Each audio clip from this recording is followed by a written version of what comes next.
Guys, so pauwi na si na Doc Milan. So magre-ready na ako ng pagkain niya for today. So for today meron kasing farm yung kuya ko si so Doc Milan is right over here. Hello Doc. Very hungry. Guys, bye-bye. Ingat po kayo. Ingat.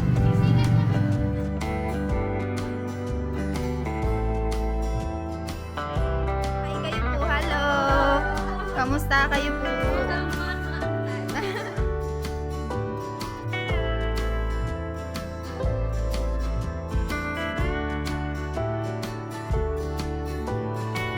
Dumating ang kapatid ko and meron siyang dalang pasalubong. Anong pasalubong?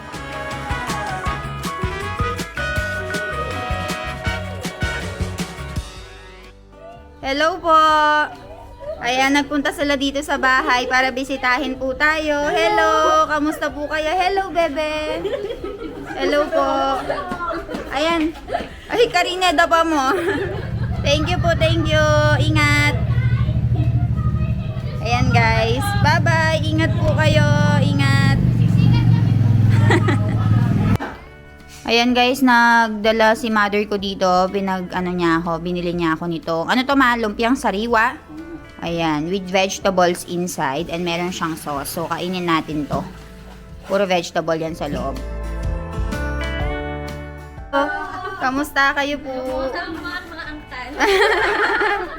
Ala, kakala ko dapat nang nandun mga tricycle. Kakarating lang ng mga nagpapapicture dito, guys. So, merong mga pumupunta dito sa bahay. And, malalapit lang sila. Yung iba, mga taga San Miguel. Yung iba, Bulacan. Nagpupunta sila dito sa bahay para ma-meet kami. Pero sayang wala ngayon si Doc Milan. And hindi nila na-meet. So, sabi ko next week pumunta sila para makita nila si Doc Milan if ever na nasa bahay kami. Kasi minsan paalis-alis kami, guys eh. Minsan, meron kaming lakad. Tapos minsan, natitsyempohan nila na umalis kami ng bahay. So, ayun. Kakainin ko muna itong dinala sa akin ng mother ko na lumpiang gulay. And then, matutulog na ako. Magmimerienda muna ako and then I'll see you later kung ano ba yung mga ganap ngayong araw. Ayan guys, kain po tayo ng gulay. Ayan, meron siyang parang sa loob. Parang merong singkamas yata. May carrots, meron parang cabbage dito. And, ayan, ganyan siya. Vegetables. And meron tayong sauce dito. Ayan, kain tayo. Ayan pa. Busin natin lahat yan para mabusog din ng baby.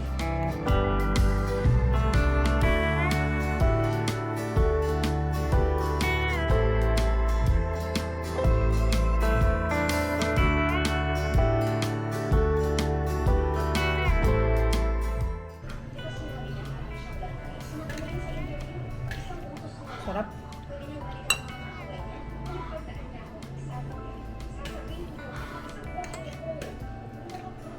Kain tayo, guys.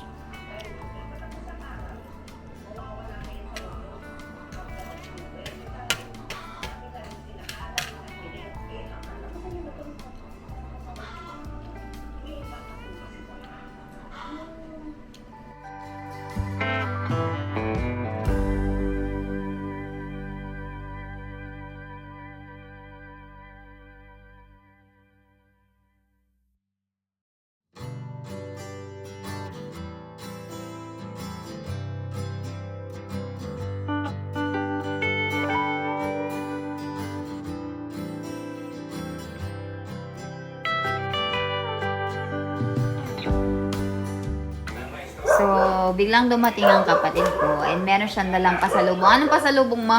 Shawarma. Sa pizza. Ayun, binilan niya ako ng pizza at saka binilan niya ako ng milk tea. Ayan. Tara guys, tara na. Inom na tayo. Kain na. Hi guys, so pauwi na si na Doc Milan. So, magre-ready na ako ng pagkain niya for today. So, for today, magluluto tayo ng vegetable sandwich. So, niready ko na yung mga ingredients. So, ito yung mga kakailanganin natin. Meron tayong onion dito, meron tayong kamatis, meron tayo ditong capsicum, meron tayong pipino. So, meron din tayong carrots doon. Lalagyan natin din yan. Hatiin muna natin para pagdating nila, lutuin natin na mainit-init. So, napakatagal ko na talagang gustong lutuin itong guys, vegetable sandwich na ito. Kaya lang, hindi ako nagkakaroon ng pagkakataon kasi napakadaming mga ingredients na kailangang tapos, sobrang daming ginagawa. So, ngayon nawala si na Doc Milan. And, free ako. Pagarating nila, siguradong gutom na gutom sila. So, ready na natin yung mga kailangan.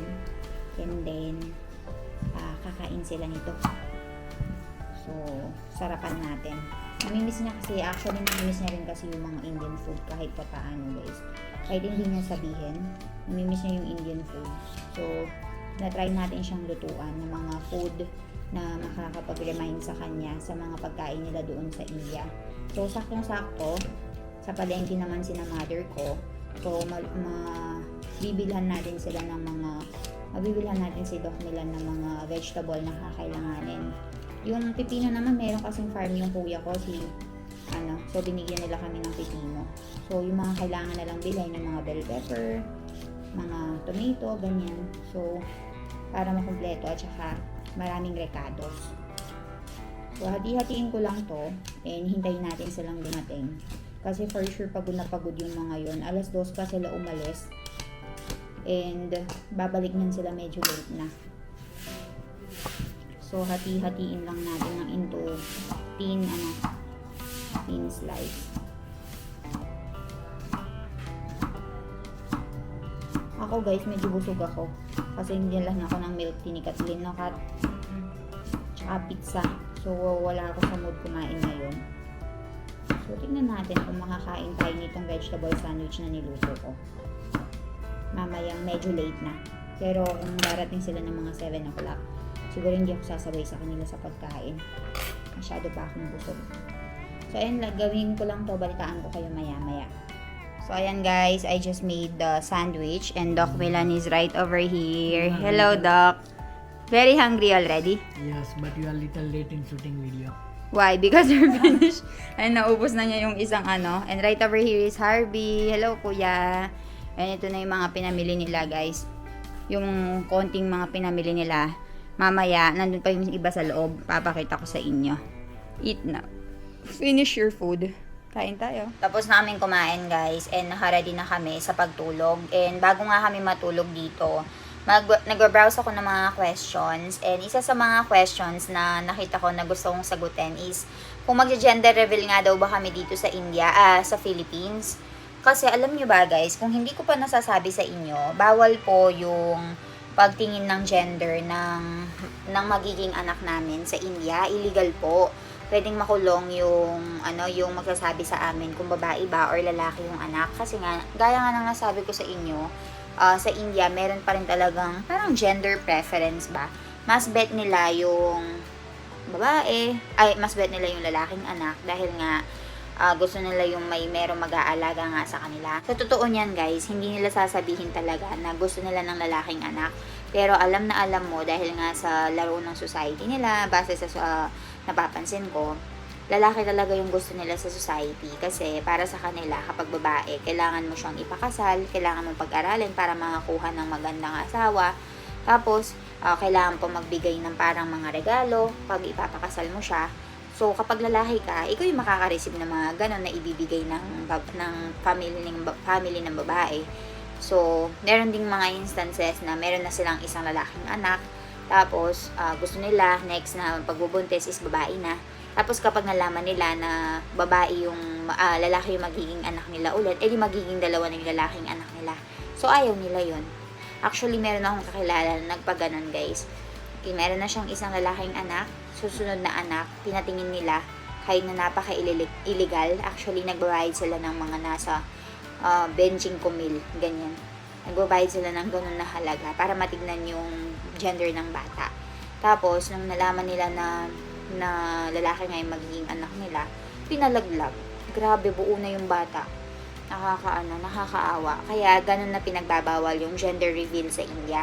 And sa Philippines naman, nagtatanong, since nasa Philippines kami, hindi naman big deal kung titingnan namin yung gender ng bata dito. Meron ako mga family dito na nagtatanong, magpapa-gender reveal ka ba? Actually guys, 3 months pa lang kasi yung baby ko. So, hindi ko alam, sa mga taong nakikinig dyan, hindi ko alam, sabi naman ni Milan, makikita na daw ng around mga 3 months. mga ilang weeks ba yung sabi niya? Kung hindi ko masyadong matandaan, 13 weeks yata, sabi niya, makikita na ng around 13 weeks. Pero, hindi pa masyadong sure. And dapat, kung papatingnan namin, ang tawag doon, hindi masyadong accurate daw. Mas accurate daw kapag 5 months na. During that time, paalis na kami ng Philippines.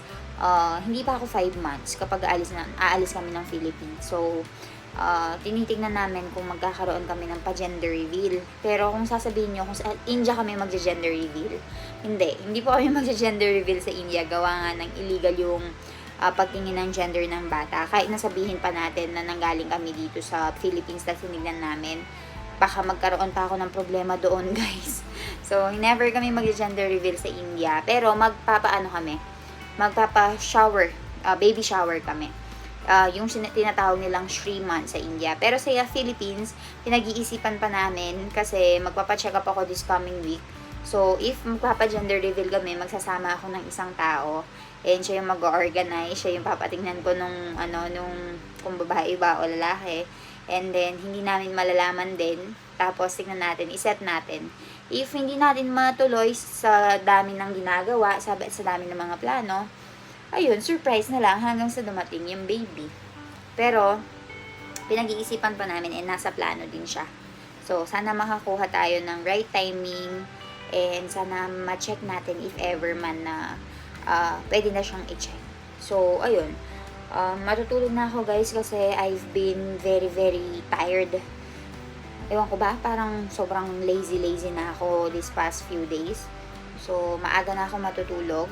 Ngayon, the time is around 10 o'clock na. So, mga around 10:30 natutulog na ako. And, magigising na naman ako noon ng late na ng umaga. So, sarap-sarap buhay ako ngayon dito sa Philippines since meron na kaming trabahador sa pinaglalivean namin. So, I'll see you all tomorrow, guys. Bye-bye. Thank you for watching.